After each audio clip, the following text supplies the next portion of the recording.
A dança é algo que encanta os homens.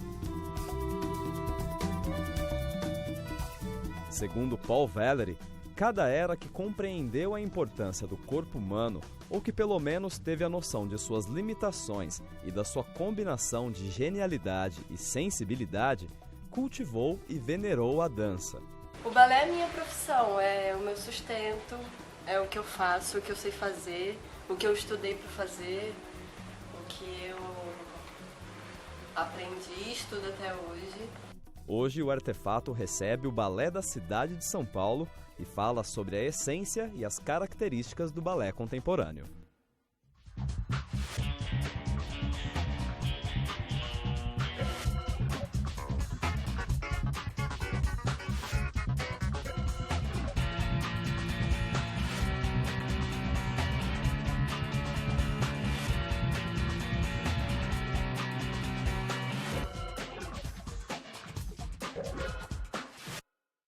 Olá, começa o Artefato e vamos conhecer um pouco da história de nossos convidados dessa importante companhia que é o Balé da Cidade de São Paulo. Eu sou do Rio de Janeiro, me convidaram para o Balé da Cidade de São Paulo e eu vim super curiosa porque o Balé da Cidade sempre foi uma companhia muito forte de inovações e eu sempre fui muito curiosa para saber o que o Balé da Cidade ia apresentar, o que eles iam fazer de novo sempre.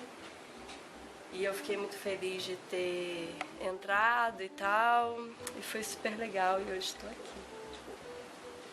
Quando eu vou pro palco é uma sensação muito boa, muito boa. Você tá ali com luz, com tudo. Quando entra tudo, quando entra luz, quando entra música, você olha para os seus amigos, para os seus colegas, está todo mundo dentro, todo mundo participando. É um outro lugar. É muito bom. É muito legal.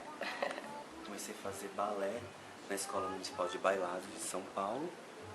E aí, a partir daí, eu nunca mais parei. A paixão e o amor pelo que eu faço. Aquilo que me colocou e que me transformou no que eu sou.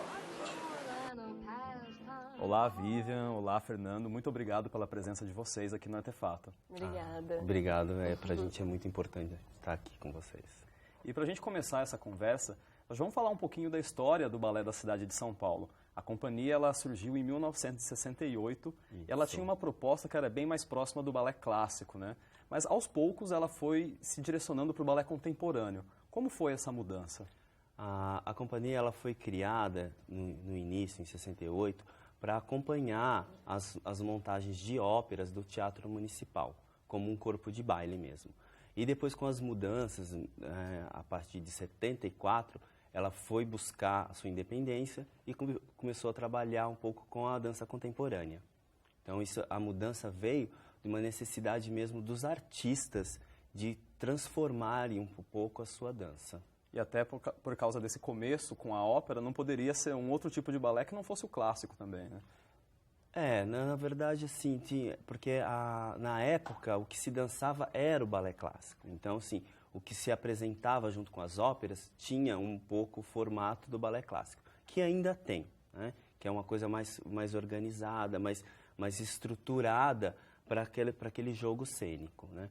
Mas a necessidade desses artistas, inclusive paulistanos da época, era de poder explorar um pouco mais as suas potencialidades. E Vivian, para a gente entender um pouco melhor, qual que é a diferença entre o balé clássico e o balé contemporâneo? São disciplinas diferentes. O balé clássico ele tem uma homogeneidade de corpos e de físicos e de movimento e uma disciplina totalmente mais rígida. E o contemporâneo ele veio para quebrar tudo isso. Ele fala de assuntos diferentes. O balé clássico são mais histórias, né? E o balé contemporâneo é atualidade. A gente fala do que está acontecendo agora e nossos corpos são mais livres, eu acho. Somos heterogêneos, os bailarinos, principalmente do Balé da Cidade, somos bastante diferentes uns dos outros, qualidades diferentes. Acho que essa rigidez do balé clássico, inclusive, vem por causa dessa história e dessa tradição do balé clássico mesmo. O balé contemporâneo ele teria mais liberdade por causa de ser mais recente. Sim. Hoje nós somos mais livres, né? Como pessoas também. E acho que é isso. O balé contemporâneo ele vem seguindo essa ordem assim de liberdade, de pensamento, liberdade de pensamento também. Isso traz para o contemporâneo, de movimento totalmente diferente, articulado e comunicativo, falando de várias coisas diferentes. E, Fernando, o Balé da Cidade de São Paulo, na década de 80, ele teve uma mudança bem grande, que ele começou a incentivar a experimentação, os artistas a criarem, a inovarem. Teve algum motivo específico para essa mudança, para essa postura? A própria época, né, da década de 80, ela foi uma época que realmente as pessoas estavam sedentas de novidade, de possibilidades, querendo encontrar a sua própria individualidade, as suas questões todas, sair um pouco do que era aquela questão do príncipe, da princesa que tinha no balé e nas coisas. E também era uma época de coisas incríveis que estavam acontecendo, né? Então não tinha como a dança ficar distante disso. Como a Vivian estava falando, os artistas, os bailarinos, eles estão sempre muito inseridos no contexto social e cultural da cidade, do lugar onde eles estão trabalhando. E isso reflete diretamente nas produções, nos trabalhos e nas suas vontades do que fazer. E na década de 80 nós tivemos aqui no Brasil um período também muito grande de abertura por causa da abertura política. A gente terminou a ditadura, estava voltando à democracia. De alguma forma, essa liberdade política, ela também se refletiu numa liberdade criativa? Nossa, com certeza, absolutamente. Eu acredito que nessa época eu ainda não estava dançando, ainda era novo, mas pelo que eu conheço das histórias e das pessoas que trabalham comigo, inclusive hoje, era um momento de hábito das pessoas buscarem alguma novidade, de transformarem as suas ideias, os seus anseios, as suas coisas em movimento, em dança, em propostas. Esse foi um lugar muito rico. E a gente ainda sente toda essa criatividade da época, a gente ainda utiliza-se disso. Hoje vocês são uma companhia que é consolidada, inclusive no exterior, participa de vários festivais, viaja internacionalmente praticamente todos os anos. Como que surgiu esse reconhecimento profissional? A companhia, a primeira vez que ela que ela viajou para fora do país, foi em 96. Né? Ela foi participar da Bienal de Lyon. E a Bienal de Lyon é um lugar onde todos os artistas vão e participam, é quase que uma janela para essas companhias. Então, a partir daí, a companhia começou a ir todos os anos. Os produtores internacionais começaram a chamar, a conhecer o trabalho, a companhia já tinha um reconhecimento nacional, então, a partir disso, a gente conseguiu levar qual que é a estrutura da companhia e a qualidade dos espetáculos para fora do país. Como que é para uma bailarina, Vivian, poder se apresentar internacionalmente? Culturalmente muito bom. A gente conhece o país, a cultura, tudo. E é importante, representa o Brasil, nós bailarinos somos muito talentosos. Temos muitos talentos brasileiros lá fora, bailarinos profissionais. É importante, a gente conhece outras pessoas, a gente também tem contato com coreógrafos também internacionais que trazem a cultura deles pra gente, a gente também aprende muito aqui no balé. Bom, e você em casa, fique ligado. Daqui a pouco o Artefato apresenta um trecho da coreografia Cidade Incerta aqui no nosso estúdio. Fica aí, o Artefato já volta.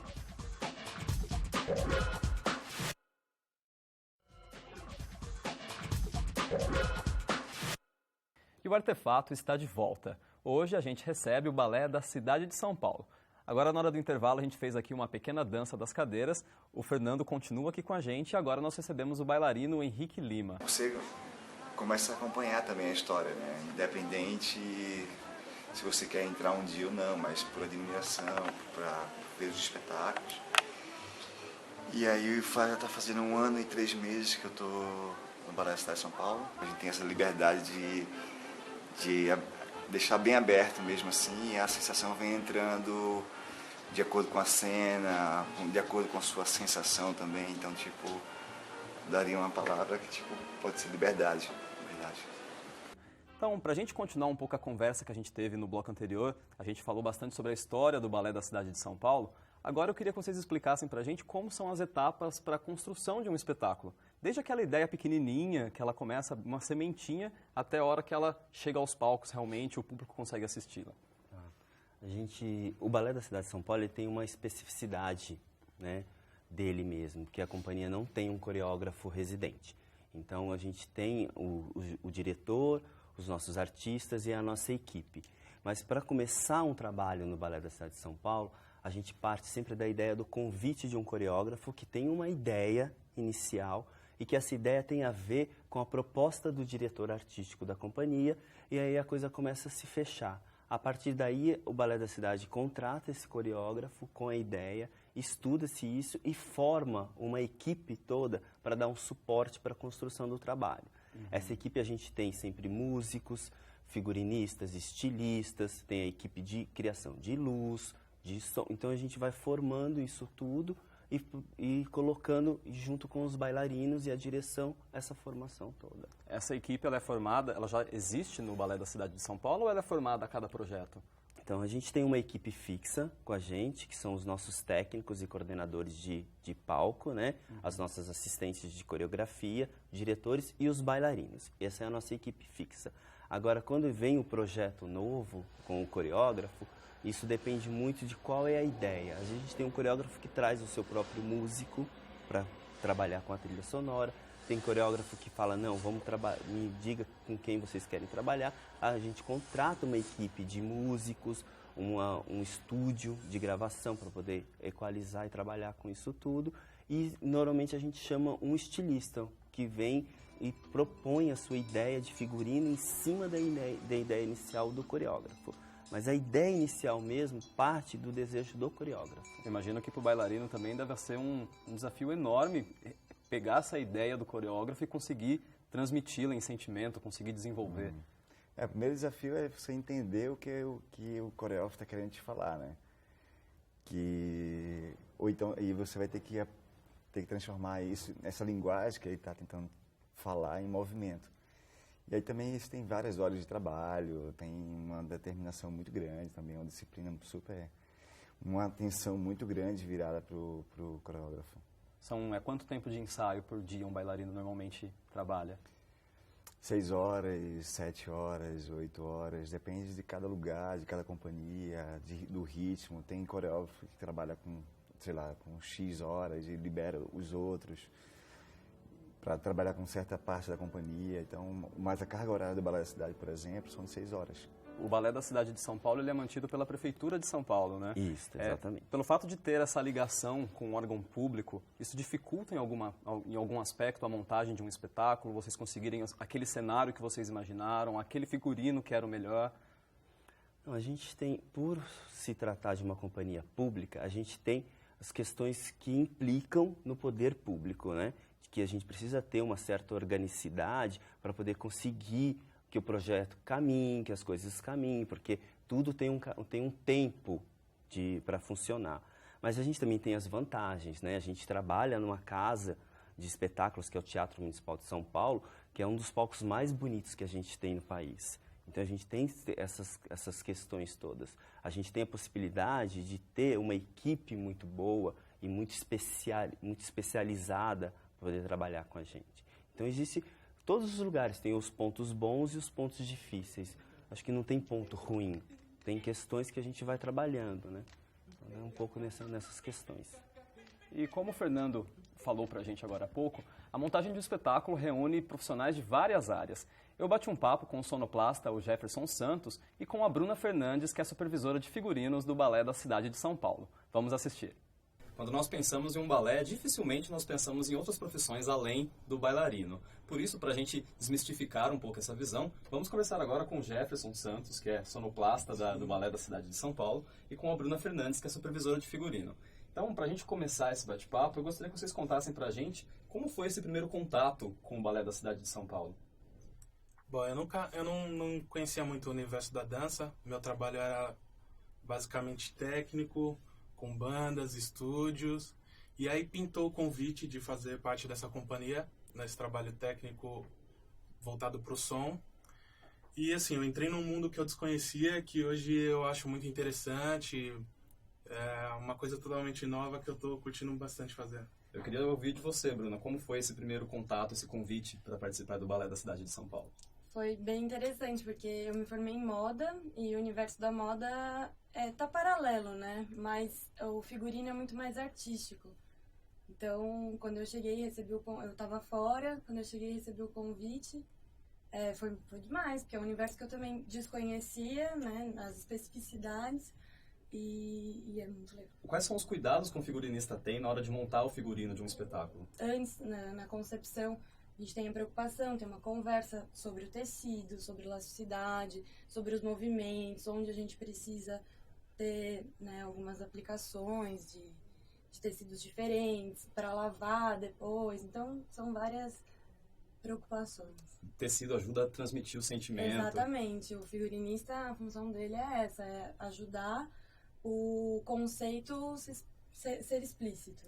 E Jefferson, falando um pouco sobre a música, quando a gente assiste um espetáculo de dança, parece que a música está ali automaticamente, parece que ela veio junto com os bailarinos. Como que é pensar numa música para um espetáculo? Bom, quando se tem essa sensação de que a música veio junto com os bailarinos, significa de que o trabalho foi bem feito. Porque a intenção do compositor da trilha de um balé é casar tudo isso. É tentar sonoramente expressar o que o coreógrafo queria. Então, se está tudo casado, você está sentindo tudo junto, é que o trabalho está sendo bem feito. Bom, então Jefferson, Bruna, muito obrigado por esse bate-papo com a gente do Artefato e por ter explicado para a gente melhor como é criado um espetáculo, essa parte técnica, que o pessoal fica na coxia e a gente acaba não vendo tanto. Pessoal, a gente comentou, inclusive no bloco anterior, sobre como o balé da cidade de São Paulo ele é reconhecido internacionalmente, né? Eu gostaria de saber de você, Henrique, quais desafios um bailarino ele precisa vencer, ele precisa passar por cima para ele conseguir realização profissional? Acho que um dos primeiros desafios, assim, é você conseguir um bom emprego, ter essa estabilidade, assim, de profissão, que já é um pouco difícil. E quando é dança, você tem que ser bem determinado, assim, ter uma disciplina bem forte, porque você tem que estudar muito, é igual uma pessoa que vai fazer alguma coisa de tecnologia, de computação, vai ter que estudar bastante para saber se você vai querer ser um profissional. Segundo, é saber para onde você vai, aonde você quer chegar, como qualquer outra profissão. Se você quer ser um bailarino normal, ser um médio ou um... Então depende muito do seu estudo, preconceito você sempre vai ter, assim... porque não é uma profissão muito... tradicional, né? Isso, como, sei lá, um dentista, um cientista. Então, tipo, preconceito você vai ter, mas você supera a passar por isso, porque você vai se tornar um artista e você quer ser um bailarino profissional. Então, tem que ter várias determinações, assim. Bom, Henrique, isso só mostra, né, que o balé realmente não deixa a dever nada para outras profissões, tanto em questão de exigência, em questão de dedicação. O Artefato volta daqui a pouco com o Henrique e com a Vivian, que contam sobre balé profissional e trazem uma apresentação para lá de especial. Vale a pena conferir. Fique por aí.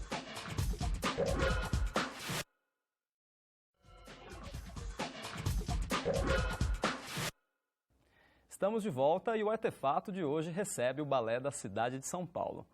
Bom, pessoal, no bloco anterior a gente começou a falar um pouco sobre os desafios de um bailarino até ele se tornar um profissional. E um filme que de alguma forma retrata essa realidade é O Cisne Negro, que foi lançado no ano passado. Vamos ver um trecho. When I look at you, all I see is the white swan. Beautiful, fearful, fragile. But the black swan? I can dance the black swan too. I want to see passion. Seduce it. Come on. Attack it. Attack it. Watch the way she moves. Sensual. She's not faking it. I think you're gonna be amazing. Feel my touch. Respond to it. He said you guys were having some trouble. Why would he talk to you? You really need to relax. Bom, em Cisne Negro a gente vê a história de uma bailarina que ela tem um conflito entre ser perfeita tecnicamente e transmitir bem as emoções através da dança. O que vocês acham? Existe realmente isso na vida de um bailarino? Primeiro eu queria dizer que é muito legal esse filme, desse porte, tratar sobre esse assunto como que é a dança. Eu Eu achei demais, eu achei muito legal mesmo. E eu acho que é um pouco da paranoia, eu acho que é tratada ali. Por conta da mãe dela, que vive, a filha vive o sonho dela, e isso acontece hoje. Eu conheço mães que fazem a filha viver o que queriam ter vivido, acontece isso. Então é ficção, lógico, mas é mais da paranoia e essa coisa de quererem pegar o lugar dela e ela ficar naquela coisa, não, eu que vou fazer, o que vou fazer. É um pouco além um pouco da realidade, eu acho. É muito aumentado. Eu acho. E o filme mesmo, Cisne Negro, ele trata mais do universo do balé clássico, né? E vocês estão ligados ao balé contemporâneo, que é um estilo bem diferente. E a gente tem a impressão de, por ver o balé contemporâneo, que ele tem uma liberdade de movimento, de que talvez a técnica não seja tão precisa, não seja tão apurada. É assim? Eu acho que sim e não. Mas a gente faz aula de balé clássico, é super importante para o profissional, questão de acabamento, de linha, de cuidado, de qualidade. É uma técnica boa, é uma técnica que vale para o balé, para a dança contemporânea, mas temos sim uma liberdade. A gente não tem essa rigidez técnica absoluta do balé clássico, até porque a gente não usa sapatilhas de ponta, a gente não usa os movimentos da dança clássica propriamente ditos na nossa dança, mas deixa a gente em forma, trabalha o nosso corpo, mas por aí. É difícil. A técnica de dança contemporânea é bem difícil. É bem difícil. Tipo, o que passa assim de ser livre e tal, para conseguir passar e chegar a esse ponto, tem que apurar bem grande mesmo, em termos de contemporâneo, assim. No clássico não vai te levar para essa liberdade, para esse movimento solto. Vai te dar formas e linhas, que para o contemporâneo tem outras linhas. Então é uma técnica super difícil, tem que ser bem apurada, porque você pode se machucar e ir para o chão, você tem que dançar fora do eixo, tem que estar relaxado, coisa que é totalmente diferente do clássico. E o bailarino, ele tem uma porção ator, né? Ele também precisa transmitir sentimento por esses movimentos. Queria saber de vocês, onde vocês vão buscar esse sentimento para colocar na dança? Então, o balé clássico, ele trabalha com histórias e personagens, e ele vai desenvolvendo tudo isso, emoção, dependendo da história. O balé contemporâneo, ele não usa muito história, não é contado uma história que você vai vivendo aquele personagem. A nossa emoção é de uma outra forma, é de uma outra maneira. Sensação, imagem que dão pra gente daquela forma, principalmente a Cidade Incerta, sensação, então aquilo a gente tem uma certa emoção física e mental, mas é um pouco diferente do príncipe, da princesa, do cisne, é diferente. Parece que é uma emoção que ela tem que vir mais do fundo ainda, né? É nosso, é individual. Eu tenho uma sensação numa mesma coreografia que é diferente da dele. Até aproveitando, já enganchando nesse tema, vocês veem o balé como uma arte um pouco elitista? Acho que um pouco, assim, por conta, talvez, da coisa popular, sabe? Tipo, jornais,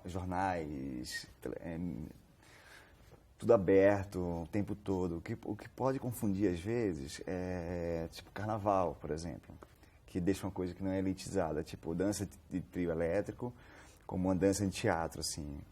E aí as pessoas, o teatro não deve ser mais caro, é longe, não tem fácil acesso, então se torna um pouquinho elitizado, mas hoje em dia é um pouco menos, assim, mas a gente está um pouco longe de ter público, plateias e pessoas e filas, sabe, de espetáculo de dança. Então, eu gostaria de agradecer Henrique, Vivian, toda a equipe do pessoal do Balé da Cidade de São Paulo que esteve aqui hoje no Artefato. Foi uma honra receber vocês. Obrigada.